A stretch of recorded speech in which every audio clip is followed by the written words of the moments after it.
वालेकुम। So we are continuing 10.3 exercise. Basically हमें tangent to polar curve करना था स्टार्ट, लेकिन कुछ क्वेश्चंस जो हैं वो पीछे के स्टूडेंट ने कहा है कि उनको समझ में नहीं आ रहे, सो हम यहाँ से कंटिन्यू कर रहे हैं। क्वेश्चन नंबर 44 में r square theta is equal to 1 है। तो आपको कार्टेशियन कोऑर्डिनेट को भी ड्रॉ करना है और पोलर में भी, ठीक है, पोलर कर्व भी ड्रॉ करना है। सो पहले आपको ये कर लेना है कि पहले तो आर की जब वैल्यू निकालोगे तो ये एंगल की फॉर्म में होगा, ठीक है। और एंगल आपको पता है कि यहाँ पर वैसे तो प्लस माइनस है, लेकिन क्योंकि रूट के अंदर है तो हमें रूट के अंदर नेगेटिव वैल्यू तो चाहिए नहीं, तो थीटा हमेशा पॉजिटिव होगा यहाँ पे, इसलिए यहाँ पे ये पॉजिटिव है। और रूट थीटा जो है, रूट थीटा वो ज़ीरो के इक्वल नहीं हो सकता। मतलब अगर थीटा अगर ज़ीरो के इक्वल हुआ तो रूट थीटा भी ज़ीरो के इक्वल हो जाएगा, इसलिए थीटा पॉजिटिव भी है और नॉट इक्वल टू ज़ीरो भी है, ठीक है। यहाँ से ये कंडीशन पता चली। अब 1/रूट थीटा एक वैल्यू आ गई आर की, और एक 1/-रूट थीटा। अच्छा, मैंने माइनस रूट थीटा की, इसमें कोई प्रॉब्लम नहीं है, रूट माइनस थीटा की प्रॉब्लम है, ठीक है, वो अनडिफाइंड होता है। Okay, so we have these two values of R. So आपको कार्टेशियन फॉर्म में जब स्केचिंग करनी होगी तो आप सिंपली ये होता है ना, basically F x is equal to 1/√x हो जाएगा। बेसिकली यही है, ठीक है। आर और थीटा के फॉर्म में जब हम करेंगे तो आर थीटा प्लेन पे करेंगे, तो मतलब आर थीटा प्लेन पे करेंगे तो हम यही बेसिकली इसको इस तरीके से ड्रॉ कर सकते हैं, वो तो कोई मसला नहीं। पोलर कर्व के लिए आप क्या करोगे कि जब रूट, हमें पता है कि रूट थीटा जो है वो ग्रेटर लेना है हमने, इसके लिए भी करना है, इसके लिए भी करना है ना। सो आप पहले इसका कर लो, फिर इसका कर लेना। सो जब हम पॉजिटिव का कर रहे हैं तो हमने क्या किया कि π/8 और वैल्यूज़ वगैरह रखी। यहाँ पर हमारे पास वैल्यूज़ आती गई और उसको डेसिमल में करते जाओ, क्योंकि उसको ड्रॉ करने में आसानी रहेगी, ठीक है। ठीक है, मैंने सारी वैल्यूज़ बेसिकली चार्ट बना लिया और फिर बाद में उसको डेसिमल में चेंज कर दिया। अब जो है सिमिलरली आपको इसके लिए भी करना है। अच्छा, आप इसके लिए क्या करोगे, ड्रॉ कैसे करोगे? देखो यहाँ पर π/8 के लिए, चलो π/4 के लिए आप देखोगे, π/4 इज़ 45 डिग्री, राइट। सो उसके लिए आपको मिल रहा है 1.128, ठीक है। तो मैंने यहाँ पर नीचे स्केल बनाया हुआ है 0.2, 0.4, 0.6 का, और इसी तरह से यहाँ पर भी, ठीक है। तो अब पोलर कर्व आप बनाओगे कैसे? यहाँ पर 1.128 है ना, तो 1.128 तकरीबन यहाँ पे 1.8 होगा और यहाँ पर तकरीबन 1 होगा, राइट। सो यहाँ तक तकरीबन आप ले लोगे, ठीक है। पहला पॉइंट ये मैंने थोड़ा इधर उधर कर दिया है, लेकिन खैर है, यहाँ पर भी ले सकते हैं, सही है, ठीक है। अच्छा, अब उसके बाद सेकेंड पॉइंट है π/2 0.797, ठीक है। तो अब आप इसको भी देख लो, और π/8 लेने का कोई फ़ायदा नहीं था, जैसे मैंने लिया नहीं, चाहो तो वो भी ले लो, ठीक है। और π/2 से हमने लिया फिर 0.7, तो 0.7 मेरा आ रहा है π/2 हमारा यहाँ पे होता है, ठीक है। यूँ ये था 45 डिग्री और फिर ये 90 डिग्री, π/2, ठीक है। π/2 पे मेरी वैल्यू आ रही है 0.79, तो 0.79 इज़ अप्रॉक्सीमेटली 0.8, राइट। सो 0.8 पर आप लगा दोगे, ठीक है। ये 0.2, 0.4, 0.6, 0.8, ठीक है। तो नेक्स्ट हमारा ये है, ठीक है। अब इसको ड्रॉ कर लो, या फिर लास्ट में ड्रॉ कर लेना जब सारे हो जाए, ठीक है। फिर इसी तरह से ये मैंने पेंसिल से, आप लोगों को दिख भी रहा होगा, इसी तरीके से सारे मैंने ड्रॉ कर लिए, तो मेरा कुछ यूँ करके बन रहा है, राइट। ड्रॉ कर लेती हूँ मैं, सही है। ये बहुत अच्छा नहीं है, लेकिन आपको पता है कि मतलब ये इस तरीके से बनेगा। अच्छा, अब जो दूसरा है ना, दूसरा है माइनस में, तो यानी कि यही चीज़, मतलब कि π/4 जो है वो 1.128 है ना, तो π/4 जब आप माइनस वाली वैल्यू में रखोगे तो आपके पास बेसिकली आ जाएगा -1.128। तो यानी कि आपको क्या करना है, आपको जो है ना उल्टा काम शुरू करना है। तो 2π पे वैल्यू आ रही है 0.3989 ना, तो जब हम माइनस वाला कर रहे होंगे तो 2 पाई पे वैल्यू आएगी -0.3989, तो ये तकरीबन 0.4 ले लो इसको, -0.4 तकरीबन, 0.4 आपका बनेगा यहाँ पर इस साइड। 2 पाई बेसिकली इस साइड होता है ना यहाँ पर, लेकिन हमको तो माइनस में मिल रहा है, तो हम माइनस में उल्टी तरफ इस तरफ देखेंगे। सो इस तरफ 0.4 जो है वो तकरीबन ये रहा, ये 0.2 है, ये 0.4 है, तो this one is the point, ठीक है। इसी तरह से नेक्स्ट पॉइंट जो होगा वो हमारा यहाँ पे होगा, फिर अगला पॉइंट यहाँ पर होगा, तो उल्टी कहानी चल रही है यहाँ पर यूँ करके, ठीक है। ये यूँ था और ये यूँ है, तो इसी तरीके से गोल होके यहाँ पर आएगा। ये मैंने पर्पल से ही बना लिया, मुझे इसको दूसरे कलर से बनाना चाहिए था, ठीक है। तो ये जो है वो यूं करके कुछ बनेगा, तो ये आसान था, ये हो जाएगा, ठीक है। Question number 53 is very interesting, क्योंकि इसमें लिमेकन एक शेप होता है जिसका रेडियस 1 + c sin थीटा होता है। इसके अंदर हमें बताना है कि एब्सोल्यूट c ग्रेटर देन 1 होगा ना, तभी लूप बनेगा, ठीक है। ये जो लूप है ना, इसको लूप कहते हैं, ठीक है। एक पॉइंट पर घूम के दोबारा वहीं पे आ जाना लूप कहलाता है। तो लूप तब बनेगा जब greater than c, absolute c will be greater than 1। पहली चीज़ ये प्रूव करनी है, और दूसरी चीज़ ये प्रूव करनी है कि हमारा जो थीटा है ना, जिस चीज़ पर लूप बन रहा होगा उसका थीटा फाइंड करना है। तो उसके लिए हमारे जो इन दोनों चीज़ों के लिए हमने जो चीज़ें करनी है वो बेसिकली ये करनी है कि पहले तो हम एक आर्बिट्रेरी सी लेंगे, ठीक है, कोई भी आर्बिट्रेरी सी लेंगे और उससे हम शेप ड्रॉ कर लेंगे ताकि हमें आइडिया हो जाए हमें करना क्या है, ठीक है। और उसके बाद हम जो है वो एंगल्स डिटरमाइन करेंगे कि जिसके बीच में रेडियस जो है वो नेगेटिव आ रहा हो, क्योंकि नेगेटिव आर आएगा तभी तो ये नीचे की तरफ मतलब कि लूप बनाएगा। बेसिकली देखें यहाँ पर तो रेडियस जो है वो पॉजिटिव में जा रहा है, कोई ना कोई रेडियस है, लेकिन पीछे की तरफ तब घूमेगा, इस तरफ तब आएगा जब इस रास्ते से इस तरफ तब आएगा जब वो नेगेटिव आर होगा ना, इस तरफ तब आएगा। तो इसलिए हमें नेगेटिव आर चाहिए दो एंगल्स के बीच, ठीक है। तो ये बात प्रूव कर देगा कि हाँ यहाँ पर लूप बनेगा। सो उसके लिए हमने सबसे पहले तो आर्बिट्रेरी लूप बना दिया, हमने -2 लिया और फिर आर्बिट्रेरी लूप बना दिया। अब वी नो कि ग्राफ क्रॉस तब करेगा जब हमारा आर जो है वो 0 होगा, है ना। जब क्रॉस करता है तो यहाँ पर तो कुछ भी नहीं है ना, तो 0 होगा। सो आर = 0 जो है उसको पुट करने की वजह से हमारे पास sin θ = -1/c हो जाएगा। अब अभी हम यहाँ से एंगल निकाल सकते हैं, लेकिन हमें इस चीज़ को यूज़ करना है इस चीज़ में कि हमें ये चीज़ प्रूव करनी है एब्सोल्यूट c ग्रेटर देन 1। अब इसको मैं कैसे प्रूव करूँगी, मैं लेके चलूँगी एब्सोल्यूट c लेस देन 1 लेके, ग्रेटर देन 1 प्रूव करना है, लेस देन 1 लेके चलूँगी। तो लेस देन 1 जब मैं करूँगी तो खुल के वो ये बनेगा, क्योंकि देखें ये इसका मतलब तो ये होता है ना कि -1 और 1 के बीच में, तो इसको आप रेसिप्रोकल कर दोगे तो इट विल बी दिस, जो कि ये है, ठीक है, 1/c ग्रेटर देन 1 और 1/c लेस देन -1। ये चीज़ खुल रही है, लेकिन ये कॉन्ट्रडिक्ट कर रही है किसको। आपको पता है कि साइन थीटा जो है वो 1 और माइनस की रेंज में होता, -1 और 1 की रेंज में होता है, लेकिन यहाँ पर साइन थीटा = -1/c है। तो अगर आप यहाँ पे पुट करके देखोगे ना, तो ये चीज़ तो बन ही नहीं रही, ये चीज़ नहीं बन रही, ठीक है। -1/c को प्रूव करोगे तो को पुट करोगे तो ये चीज़ नहीं बन रही जो इसको खोलने के बाद हो रही है। सो ये कॉन्ट्रडिक्शन आ रहा है यहाँ पे, तो इसलिए ये चीज़ तो प्रूव नहीं हो रही ना, ये चीज़ तो फॉल्स है। तो इसका उलट क्या है, एब्सोल्यूट c ग्रेटर देन 1, और ये चीज़ साइन थीटा वाली कंडीशन को भी फुलफिल करेगा। अब हमारा एक काम तो ख़त्म हुआ, लेकिन हमें वैल्यूज़ निकालनी है ना, हमें दूसरी चीज़ पे पहुंचना है कि हमें एंगल्स की वैल्यूज़ निकाल के और फिर बाद में उसके बीच में कोई आर नेगेटिव चाहिए तो ही बात प्रूव होगी। तो हमने क्या किया, हमने ये जो हम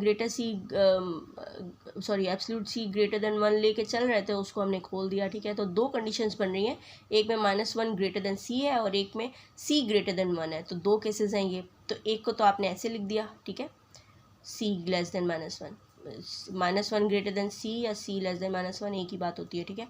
अच्छा, तो इस कंडीशन के अकॉर्डिंग आपके पास एक तो 0 पे एंगल आ रहा होगा, जो कि एक यही है, मतलब कि ये मैंने यहाँ से निकाला है, थीटा = sin इनवर्स -1/c, ठीक है।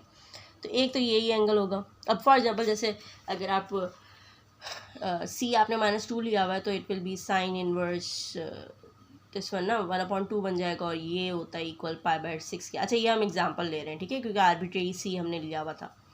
तो π/6 एक होगा 0 पे, फिर पाई पर ये होगा, मतलब आपको पता है ना, और फिर एक ऐसे भी लिख सकते हो, और फिर जब नीचे जाओगे तो ऐसे लिख सकते हो, विच इज़ पाई प्लस π/6 होगा, और एक 2π माइनस π/6 होगा ना। ऐसे 4 पॉसिबिलिटीज़ होंगी।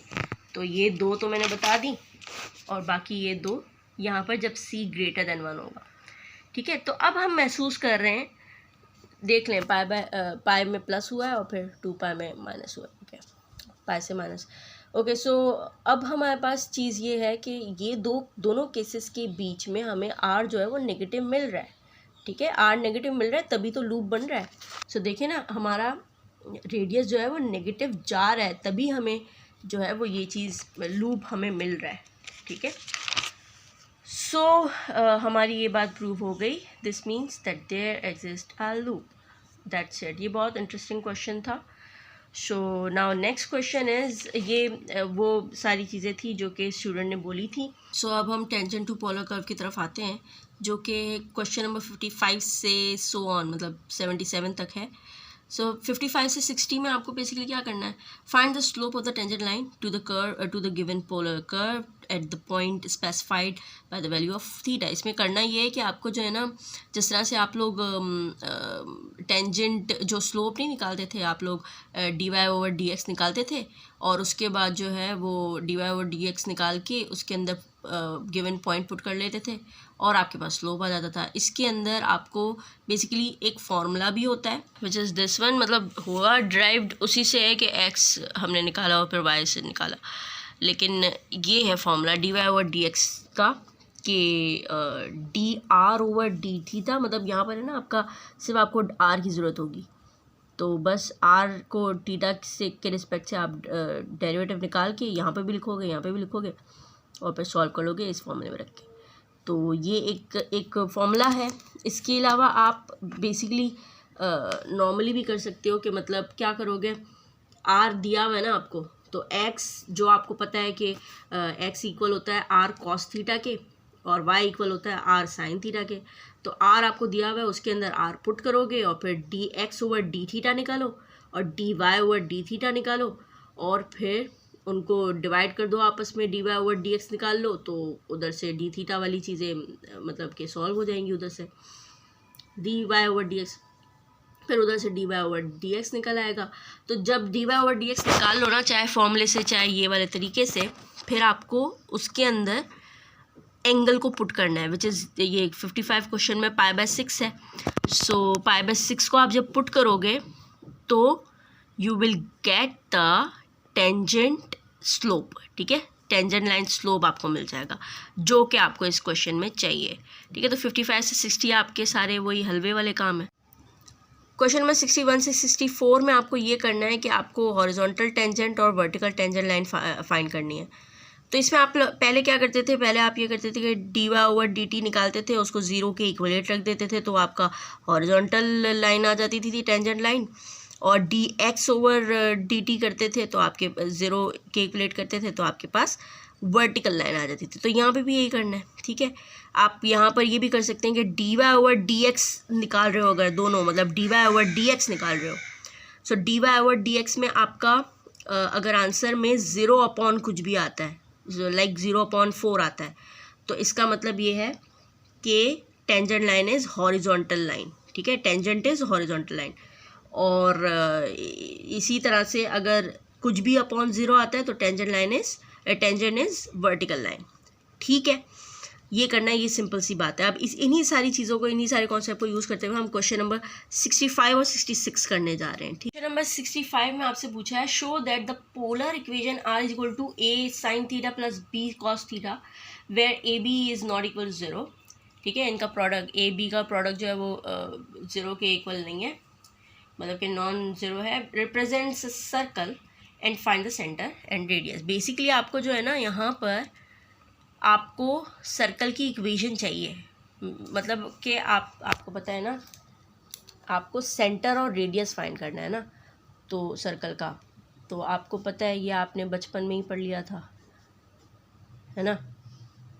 ये आपने बचपन में पढ़ लिया था कि सर्कल की स्टैंडर्ड फॉर्म ये होती है, राइट, जिसके अंदर आपको ये जो है आपका सेंटर होता है और ये आपका रेडियस होता है, मतलब एच के आपका सेंटर होता है। अगर यही चीज़ एच के अगर 0 0 रख दें तो वो ओरिजिन पे आ जाता है, राइट, तो x square plus y square is equal to r square बन जाता है। चलो ये तो पुरानी बातें हैं, ठीक है। अब आप करोगे क्या, आपको बेसिकली सर्कल चाहिए ना, सेंटर चाहिए और रेडियस चाहिए। तो आपको जो दिया हुआ है यानी कि आर दिया हुआ है तो आप इसी से फाइंड करोगे। एक तो तरीका ये है कि आप जो है ना ये करो कि जो x is equal to r cos theta and y is equal to r sine theta है, इनमें r को पुट करके, ये वाला r को पुट करके और फिर उसको सॉल्व करो। लेकिन आगे भी जाके आपको वो लेना पड़ेगा, क्या बोलते हैं इसको, परफेक्ट स्क्वायर से सॉल्व करना पड़ेगा, ठीक है। तो इतने झमेले के क्या पर जाने मतलब बहुत लंबा हो जाएगा। इस पर जाने से बेहतर है आप ये करो कि जो आर आपको दिया हुआ है ना, दोनों साइड आर से मल्टीप्लाई करवा दो, ठीक है। तो आर से मल्टीप्लाई करवाने पे ये होगा कि आपके पास R sine theta which is equal to Y and R cos theta which is equal to X. हम यूज़ यही कर रहे हैं लेकिन इस तरह से, तो हमारे पास ये आ जाएगा। और अब हम जो है, क्योंकि आर इक्वल होता है x square plus y square के, ये भी लिख देती हूँ मैं, ये वैसे आपको पता है कि ये इसके इक्वल होता है तो हमने पुट कर दिया। अब आप इसका परफेक्ट स्क्वायर बना सकते हो, ठीक है। आपने क्या किया कि ये जो एक्स वाली टर्म थी वो साथ रख दी, वाई वाली टर्म साथ रख दी, और परफेक्ट स्क्वायर बनाना ये भी बच्चों वाला आप बचपन में पढ़ के आ रहे हो, ठीक है, कि किस तरह से बनाया है। देख लें मैंने किस तरह से बनाई। ये जो बेसिकली माइनस ये जो पेंसिल से लिखी हुई है वो हमने ऐड एंड सब्ट्रैक्ट करवाई हुई है, ठीक है। तो ये चीज़ मेरी बना रही है पूरा होल स्क्वायर दिस वन, ठीक है, फॉर्मूला क्लोज हो रहा है। ये चीज़ें अगर किसी को नहीं पता तो मुझे बता दें, मुझे कांटेक्ट करें, सही है। और फिर ये चीज़ एक्स्ट्रा बच जाएगी, इसको उधर ले जाना। और फिर ये भी फार्मूला बना रहा है, ये भी फार्मूला बना रहा है, तो इसको भी डब्बे में बंद करके रख दिया, ठीक है। मतलब कि ये बेसिकली फार्मूला लग रहा है, ओके, ये वाला, ठीक है। और फिर इसको भी लिख दिया, ओके। अब हमारे पास देखें ये वाली चीज़, मतलब कि ये वाली फॉर्म बनते हुए आ रही है ना। तो हमने मतलब कि ये एच के इक्वल आ रहा है और ये के इक्वल आ रहा है, और ये चीज़ जो है ये पूरा का पूरा हमारा रेडियस बनता हुआ हमें पता चल रहा है। तो बस हमने इसको मज़ीद सिंप्लीफाई किया और फिर we will get this one. तो बाय कंपैरिजन हमें पता है कि हमारा एच हाफ बी के इक्वल है और के हमारा हाफ ए के इक्वल है, और रेडियस हमारा हाफ रूट ए स्क्वायर प्लस बी स्क्वायर के इक्वल है। दैट्स इट जो इस क्वेश्चन में करना था। अच्छा, क्वेश्चन नंबर 66 जितना मासूम दिख रहा है उतना है नहीं, क्योंकि show that the curves this one and this one, दो पोलर कर्व्स के रेडियस दिए हुए हैं, intersect at right angle. Basically दो पोलर कर्व्स हैं और वो जहाँ पर इंटरसेक्ट कर रहे हैं ना, वहाँ पर ये दोनों आपस में परपेंडिकुलर है। राइट एंगल तो वही होता है ना, परपेंडिकुलर बन रहे हैं, मतलब कि 90 डिग्री बना रहे हो।